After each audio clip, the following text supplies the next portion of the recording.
想嚟日本做嘢但未有方向嘅話，就睇下呢條片啦。唔識日文嘅話呢，多數就係做 IT 教英文或者滑雪場。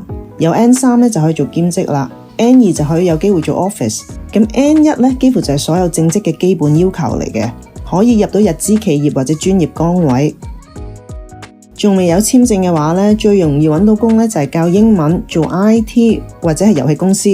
Working holiday 呢多數就係做餐飲或者旅遊業。咁學生簽證係可以打工嘅，但每星期只限28個鐘。而最常見嘅工作簽證呢，通常就係俾 IT、設計、貿易、教書等等呢啲工作啦。